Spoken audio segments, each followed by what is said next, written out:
प्रश्नावली 4.1 का पहला है संलग्न आकृति का प्रयोग करके निम्न के नाम लिखिए। आपको नाम लिखना है। आकृति दे रखी है आपको। इस संलग्न आकृति से साफ है कि 5 बिंदु, आपको 5 बिंदुओं के नाम लिखना है। तो कौन कौन से हैं? बी, ओ, ई, डी और सी। 5 बिंदु हैं। बी, ओ, ई, डी और सी हैं। दूसरा है एक रेखा।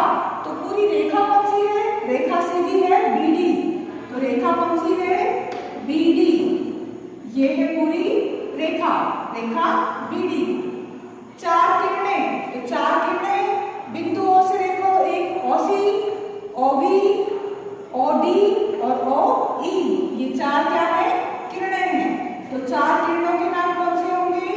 ओ से सी, उसके बाद ओ से डी,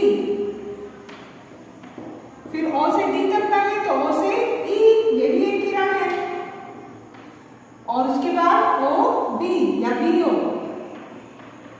ये क्या है? 4 किरणें हैं। 5 रेखाखंड। रेखा कौन सी थी? बीडी। उसके 5 खंड कौन से होंगे? एक तो ओ से बी तक है, रेखाखंड है ओ बी, फिर ओ बी से ई, बी ई, ओ से बी तक, ओ से ई तक, ओ से डी तक, ओ से ई हो गया, ओ से डी हो गया, बी से डी हो गया, और उसके बाद ओ बी हो गया, ओ ई हो गया, ओ डी हो गया। ये है इसके 5 रेखाखंड। प्रश्न 2 है संलग्न आकृति में दी हुई रेखा के सभी संभव प्रकारों के नाम लिखिए। आप इन 4 बिंदुओं में से किसी भी बिंदु का प्रयोग कर सकते हैं। तो दी गई आकृति हमें ए बी सी डी 4 बिंदु हैं। इनसे हमें सभी संभव प्रकारों के नाम लिखने हैं। कितनी रेखाएं इसमें से बन सकती हैं? तो सभी संभव प्रकार कहाँ से होंगे? ए से स्टार्ट करते हैं हम, ए से बी तक। ए बी रेखा भी बोल सकते हैं इसको। उसके बाद ए से सी तक, ए सी, फिर ए से डी तक, ए डी। अब ए से हो गया, ए से बी, ए से सी, ए से डी। अब बी से सी और बी से डी। अब सी से डी, ए से बी से और सी से हो गया। अब डी की साइड से स्टार्ट करें। डी से सी, डी से बी और डी से ए। उसके बाद सी से बी और सी से ए, अब बी से ए। ये है इसके सभी संभव प्रकार। ए से बी से सी से सारे बिंदुओं से हमने लिखे। तो इनसे सभी संभव प्रकार कितने नाम हो सकते हैं? ये नाम हो सकते हैं। ठीक है। प्रश्न 3 है नीचे दी गई आकृति को देखकर नाम लिखिए। आपको नाम लिखना है। पहला आकृति देखिए, हम आकृति दे रखी है आपको। एक ए ई रेखा है। इसके बिंदु कौन कौन से हैं? ए बी डी और ई। इसको रेखा प्रतिच्छेद कर रही है, काट रही है। कौन से बिंदु पर? बी बिंदु पर। कौन सी रेखा? सी बी रेखा। और इस सी बी रेखा पर बिंदु ओ बी है यहाँ पर। उसके बाद इस ए ई रेखा पर एक और प्रतिच्छेदी रेखा है। कौन सी? ई एफ रेखा। यहाँ पर कहाँ प्रतिच्छेद कर रही है? यहाँ एफ बिंदु पर प्रतिच्छेद कर रही है। और ये है एफ बिंदु हमारा, F. A B D E C O और एफ। अब इस आकृति को देखकर हमें आंसर देना है। तो आकृति से स्पष्ट है कि पहला क्या है? रेखाएं जिनमें बिंदु ई सम्मिलित है। तो कौन सी रेखा है जिसमें ई सम्मिलित है? एक रेखा है कौन सी? ए ई रेखा, इसमें ई है। और एक रेखा है एफ ई, उसमें भी ई है। तो ऐसी रेखाएं जिनमें बिंदु ई सम्मिलित है वे हैं, पहले का आंसर लिख रहे हैं हम, रेखा ए ई, उसमें भी ई आ रहा है, तथा रेखा कौन सी? एफ ई, वो सीधी रेखा, उसमें भी आ रहा है ई। तो जिनमें ई आ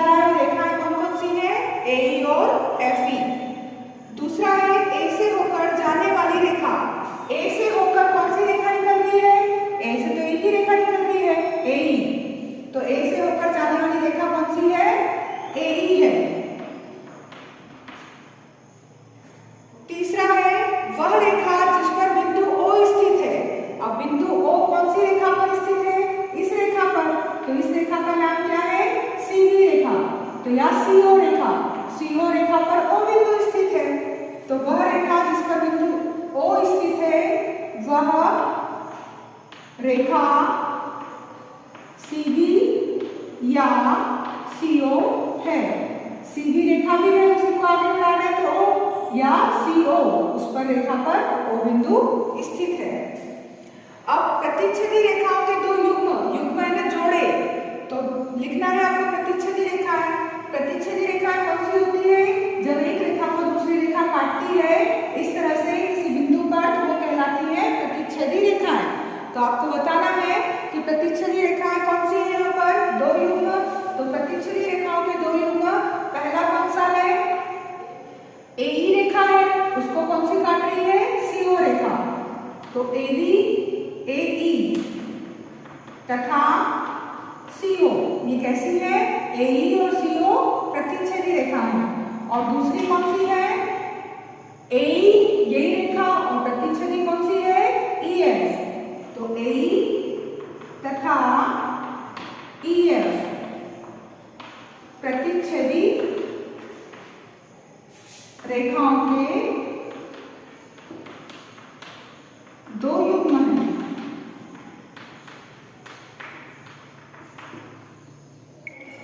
प्रश्न 4 है, निम्नलिखित से होकर कितनी रेखाएं खींची जा सकती हैं?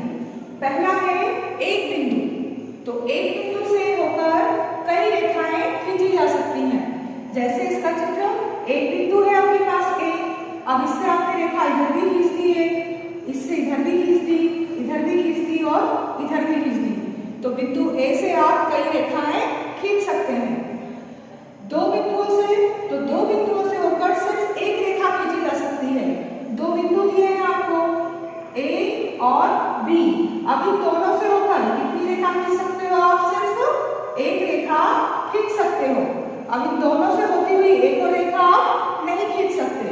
तो एक बिंदु से कई रेखाएं खींची जा सकती है और दो बिंदुओं से एक रेखा खींची जा सकती है। ठीक है। प्रश्न 5 है, निम्नलिखित स्थितियों में प्रत्येक के लिए एक रफ आकृति बनाइए और उचित रूप से उसे नामांकित कीजिए। पहला है, बिंदु P रेखाखंड AB पर स्थित है। आपको इसकी क्या रफ आकृति बनानी है, तो हम रेखाखंड AB बनाते हैं। ये है हमारा रेखाखंड AB। अब इसी रेखाखंड पर क्या है? बिंदु P है, तो इसी रेखाखंड पर कहीं हम बना देंगे बिंदु P। अब ये बिंदु P कहाँ है? रेखाखंड AB पर स्थित है। इसकी रफ आकृति ये है। दूसरा है, रेखाएं XY और PQ बिंदु M पर प्रतिच्छेद करते हैं। प्रतिच्छेद कैसे करते हैं? रेखा XY और PQ, तो एक रेखा है हमारी XY, ये है X और Y, और दूसरी रेखा है वो कौन सी है? PQ। इस पर कोई बिंदु है P और कोई बिंदु है Q। अब ये दोनों, ये रेखा XY और PQ कहाँ प्रतिच्छेद कर रही है? वो बिंदु कौन सा है? M। तो यहाँ जहाँ प्रतिच्छेद कर रही है वहां पर कौन सा बिंदु आ जाएगा?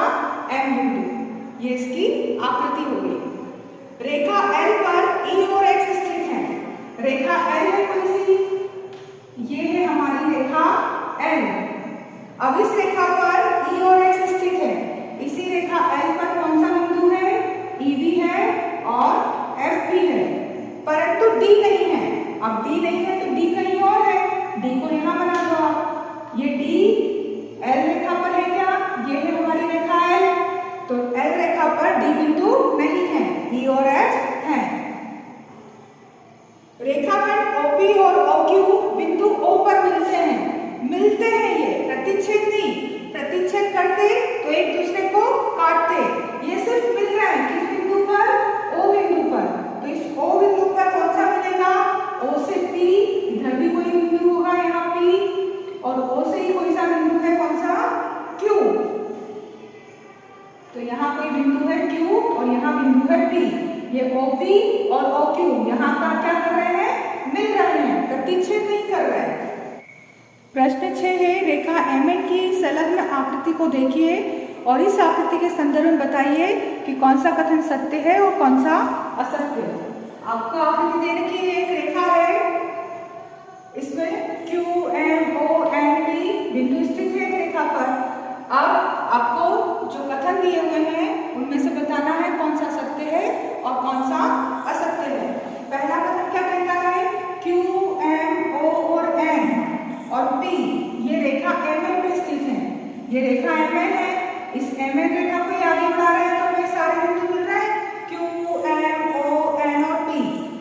रेखा पर हैं, अलग से दूसरी किसी रेखा पर तो नहीं है। उसी MN रेखा को अगर आगे बढ़ाया है तो ये सारे बिंदु हैं। तो पहला कथन कैसा है? सत्य हो गया। दूसरा कथन है M और O और N रेखाखंड MN पर स्थित है, तो ये भी सत्य है। रेखा MN है, इसी पर M भी है, O भी है और N भी है, तो ये कथन भी कैसा हो गया हमारा? सत्य है। तीसरा है M और N रेखाखंड MN के अंत बिंदु है। अंत बिंदु M और N कितना टुकड़ा लगेगा? तो इसके लास्ट के बिंदु है ना MN के, अगर ये टुकड़ा निकाले हम तो इसके आखिरी के दो बिंदु कौन कौन से हैं? M और N, तो ये भी क्या हो गया? सत्य हो गया। O और N रेखाखंड OP के अंत बिंदु है। अब OP रेखाखंड कहां से कहां तक? O से P तक, तो इसके अंत बिंदु क्या होंगे? अंत बिंदु O और P होंगे, और वो बोल रहे हैं O और N, तो O N इसके अंत बिंदु नहीं है। अंत बिंदु कौन से होंगे? O और P, O और N नहीं, तो ये कैसा हो गया? असत्य हो गया। M रेखाखंड QO के दोनों अंत बिंदुओं में से एक है। QO, Q से लेकर O तक, इन दोनों में अंत बिंदु कौन से होंगे? Q और O, और वो क्या कह रहे बोल रहे हैं कि M है इसमें से दो अंत बिंदुओं में से एक, तो ये क्या हो गया? M इसका अंत बिंदु नहीं है, ये क्या हो गया? असत्य। M किरण OP पर एक बिंदु है। OP O से लेकर P तक, उस पर कोई बिंदु है? नहीं है, M तो दूसरी साइड है, तो M किरण OP पर बिंदु नहीं है, ये भी क्या हो गया है? असत्य। फिर किरण OP किरण OQ से भिन्न है, अलग है। OP किरण कहाँ है? O से P तक, और QP कहाँ है? Q से P तक, तो O से P तक और Q से P तक दो क्या है? अलग अलग है, एक जैसी नहीं है, ये क्या है? सत्य है। OP वही है जो किरण OM है। OP O से P तक वही है जो OM है, वही नहीं है। OP तो इधर है और OM इधर, तो ये क्या हो गया? असत्य। I है किरण OM और किरण OP के विपरीत नहीं है। OM है इस साइड और OP उस साइड, तो ये विपरीत और हुई, और ये क्या बोल रहा है कि विपरीत नहीं है, तो ये भी क्या हो गया? असत्य, विपरीत है ये तो। अब O किरण OP का प्रारंभिक बिंदु नहीं है। OP का शुरू वाला बिंदु क्या है? हम लिख रहे हैं रेखा OP, तो ये प्रारंभिक बिंदु है, और वो बोल रहा है कि प्रारंभिक बिंदु नहीं है, O से शुरू नहीं हो रही रेखा, तो ये कथन भी कैसा हो गया? असत्य हो गया, क्योंकि O क्या है? OP का प्रारंभिक बिंदु है, और ये बोल रहा है प्रारंभिक बिंदु नहीं है, तो असत्य हो गया। फिर N किरण NP और NM का प्रारंभिक बिंदु है। N जो है ये N किस का? NP, N से P तक जा, तो यहाँ N से शुरू हो रही है, इधर से जा रही है NP, और NM इस साइड जाएंगे तो N से M तक, तो भी N प्रारंभिक बिंदु है, तो ये क्या है? सत्य। ठीक है।